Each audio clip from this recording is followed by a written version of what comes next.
तो हम लोग 13 चैप्टर को शुरू करने से पहले पहले उसके इम्पोर्टेंट फार्मूले देख लेते हैं। ठीक है, जो तुम्हारे कल के एग्ज़ाम के लिए, जब मैथ का एग्ज़ाम होगा तो उसके लिए बहुत इंपॉर्टेंट होंगे। तो पहला फिगर हमारे पास बना हुआ है क्यूब का।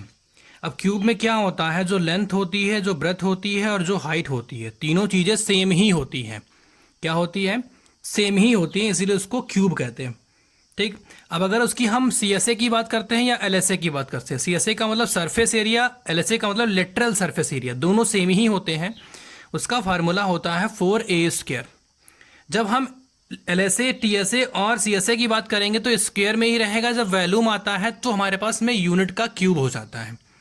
ठीक है, तो T S A of cube equal to हमारे पास 6a² होता है। अब सी एस ए और एल एस ए में दोनों में फ़र्क क्या है? फ़र्क कुछ नहीं है, दोनों सेम ही है, बस केवल वर्ड का फ़र्क है।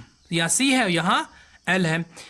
ठीक। जब सी एस ए हमारे पास होता है तो हम केवल जो पृष्ठ हमारे पास दिखता है उसकी 4 साइडें ही हमको दिखाई पड़ती हैं, तो केवल हम वही देखते हैं, इसलिए यहाँ पे 4 लिखा हुआ है। टी एस ए में 6a² होता है क्योंकि हमारे पास में 6 हमारे पास साइडें होती हैं। वैल्यू हमारे पास में a³ होता है। ये हमारे पास क्यूब की बात हो गई। ठीक। क्यूबॉइड में क्या होता है कि लेंथ भी अलग होती है, ब्रेथ भी अलग होती है और हाइट भी अलग होती है। तो जो उसका सी एस ए होता है, C S A of cuboid equal to 2h bracket में l प्लस बी होता है। ठीक है, उसके बाद हमारे पास में क्या हो गया? T S A of cuboid हमारे पास 2 ब्रैकेट में L B plus B H plus H L. ठीक है, वैल्यूम ऑफ क्यूबॉइड तीनों अलग अलग होते हैं, इसलिए एल बी और एच हो गया। ठीक है, अब आगे हम लोग सिलेंडर के पास में। सिलेंडर का फार्मूला हमारे पास में क्या होता है? C S A of cylinder equal to 2πr/h।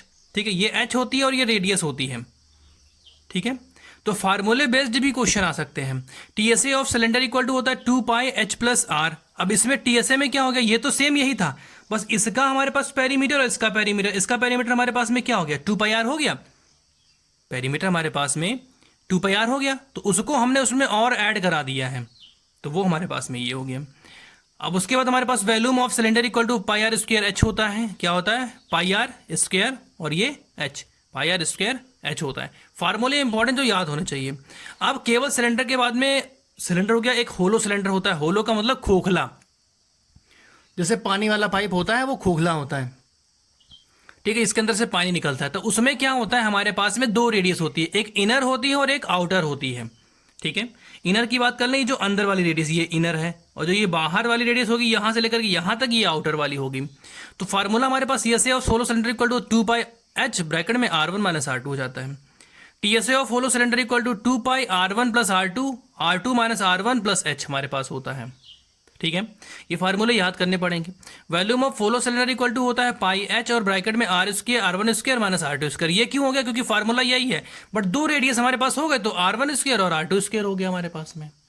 ठीक है, अब उसके बाद हम लोग चलते हैं यहाँ पे आगे, हम लोग स्फीयर के पास में। स्फीयर में केवल रेडियस ही होती है, हाइट नहीं होती है, तो हमेशा याद रखें स्फीयर में और कोन में कंफ्यूज हो जाते हैं हम लोग। तो स्फीयर में कभी भी h नहीं आता है, हमेशा r ही आएगी। तो C S A of sphere हमारे पास 4r², T S A of sphere 4r², दोनों सेम ही होते हैं, क्योंकि गोल जो होता है हमारे पास में किधर से भी देखिए वो गोल ही दिखाई पड़ता है। ठीक है, volume of sphere equal to हमारे पास 4/3 πr³ होता है। क्या होता है? πr³ हमारे पास में होता है। आगे हम लोग चलते हैं। अब उसके बाद हमारे पास C S A of hemisphere हो गया। हेमिस्फीयर का मतलब होता है कटोरा।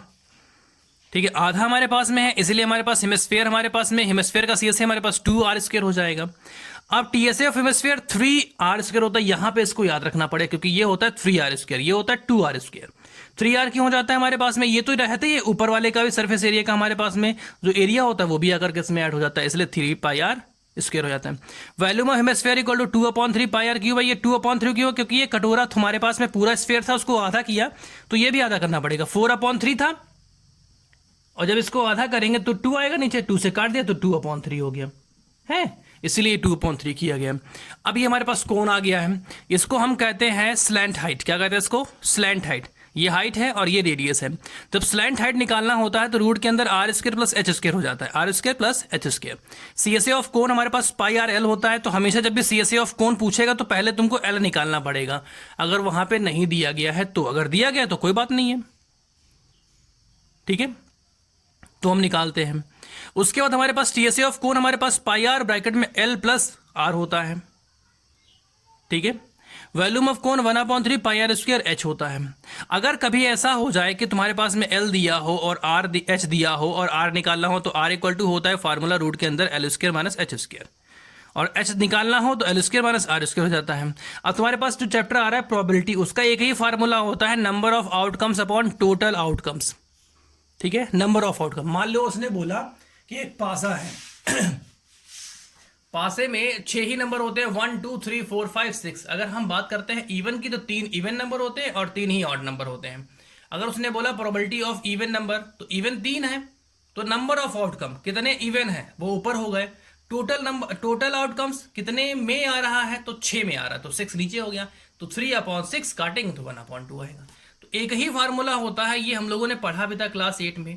ठीक है, यही फार्मूला है, इतने पे रिवाइज कर लेंगे और इतने में ही अगर करेंगे तो नंबर अच्छे आ जाएंगे टेस्ट पे। ठीक है।